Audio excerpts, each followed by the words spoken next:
There is one person in your professional life who has more control over your future than your CEO, more influence over your reputation than your clients, and more power over your daily reality than anyone else in the organization. It's not the person at the top of the org chart. It's not the board. It's not the market. It's your direct manager. The person you report to every single day holds your performance reviews, your promotion timeline, your project assignments, your visibility to senior leadership, and in many cases, your mental health. And here is the part that nobody talks about openly: most managers are not managing you towards success. They are, consciously or not, managing you in ways that serve their own interests first. This video is about understanding exactly how that dynamic works. Because until you see it clearly, you cannot protect yourself from it. We are taught to think of our manager as a guide. Someone whose job is to develop us, advocate for us, and help us grow. And some managers genuinely are that. But the organizational reality is very different from that ideal.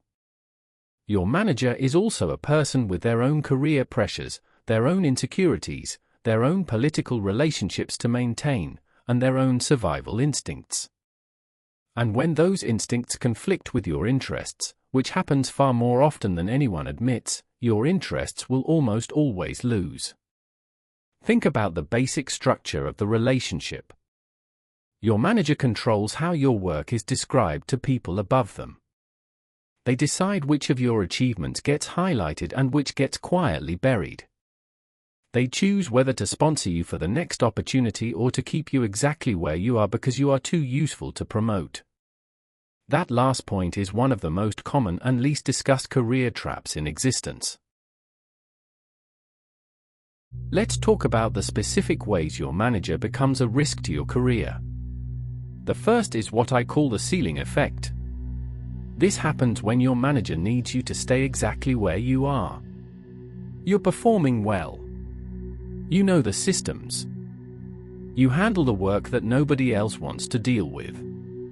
And promoting you would create a problem for them. They'd have to replace you, retrain someone, and absorb months of disruption. So instead of advocating for your advancement, they quietly manage you sideways. They give you positive feedback without ever creating real opportunities. They tell you you are not quite ready yet without ever defining what ready actually looks like. They praise your work to your face and say nothing about you in the rooms where promotions are decided. This is not always malicious. Sometimes it is simply self-interested. But the effect on your career is identical either way. You stay still while everyone around you moves forward. The second risk is reputation proxy. In most organizations, especially large ones, senior leadership doesn't know you directly. They know your manager's version of you. And your manager's version of you is constructed entirely from their own perspective, filtered through their own interests, and colored by how useful or threatening you are to them personally. If your manager feels secure, they may represent you accurately. But if they feel threatened by your competence, and this happens more often than you'd think, they will unconsciously or deliberately soften your achievements. They'll introduce subtle qualifications. She's very strong technically, but still developing her leadership presence. He delivers great results, though he can sometimes be difficult to manage. Each of these statements sounds reasonable in isolation. But in the context of a promotion discussion, each one plants a seed of doubt.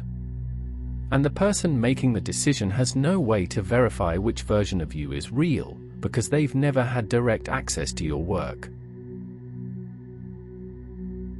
The third risk is what engineers call a single point of failure. In any system, a single point of failure is a component whose breakdown causes the entire system to collapse. In your career, your direct manager is that component. If your manager leaves, gets fired, or loses internal influence, your career often loses its structural support overnight. The projects you were promised disappear. The sponsorship you were counting on evaporates. The new manager who comes in has their own people, their own preferences, and no particular reason to invest in you. This is why people who have built their entire professional identity around one manager support are among the most vulnerable people in any organization. They have optimized for a single relationship instead of building the distributed network of influence that creates genuine career resilience. When that one relationship breaks, and eventually, all of them do, they find themselves starting almost from zero. Here's a case that illustrates all three of these risks at once. A senior project manager, let's call her Nina, spent 6 years building an exceptional track record at a mid-sized consulting firm. Her clients loved her.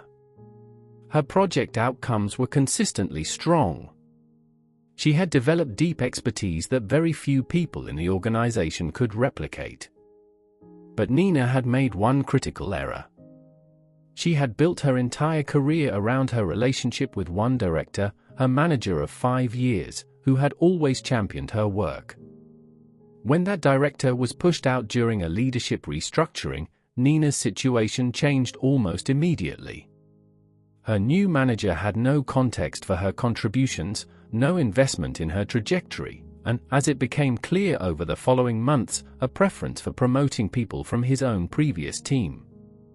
Within a year, Nina had been passed over for 2 promotions, reassigned to lower visibility projects, and was actively looking for a way out of a firm she had helped build. So how do you assess whether your current manager is an asset or a risk to your career? There are 4 diagnostic questions to ask yourself honestly. First, does your manager actively introduce you to senior people, or do they keep you contained within your immediate team? A manager who is genuinely investing in your growth creates visibility for you beyond themselves. A manager who is managing you as a resource creates a ceiling. Second, when something goes wrong on a project, does your manager absorb some of the accountability, or do they route it directly to you? How a manager handles failure tells you everything about how they will handle your career when it becomes inconvenient. Third, can you name 3 specific things your manager has said about you to people above them in the last 6 months? If you can't answer that question, if you have no visibility into how you're being represented, that is a serious warning sign. Fourth, what happens to your manager's people over time?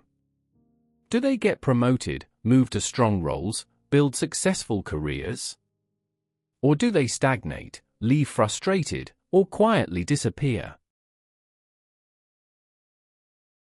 Once you've diagnosed the situation, the question becomes, what do you actually do about it? The first move is to build what I call skip-level relationships, genuine professional connections with people 1 or 2 levels above your direct manager. Not by going around your manager in ways that create conflict, but by finding legitimate reasons to engage with senior people directly. Volunteering for cross-functional projects. Contributing visibly in broader team settings. Asking senior people thoughtful questions in appropriate contexts. The goal is simple: you want at least 3 or 4 people above your manager's level who know your work directly, not through your manager's filter. The second move is to make your output legible beyond your immediate team. Written documentation, internal presentations, project postmortems, anything that creates a record of your thinking and your results that exists independently of what your manager chooses to say about you. Now I want to address the hardest part of this conversation. Because everything I've just described requires you to accept something deeply uncomfortable, that the person who is supposed to be your advocate may actually be your greatest professional obstacle. And that accepting this doesn't mean becoming paranoid, hostile, or disloyal. It means becoming clear-eyed. The most effective professionals I've studied don't hate their managers. They don't scheme against them. What they do is this: they maintain genuine respect and functional loyalty to their manager while simultaneously refusing to make their manager the sole architect of their career. They deliver excellent work. They maintain the relationship. And they quietly build the broader network, the broader visibility, and the broader track record that means their career does not live or die based on any single person's opinion of them.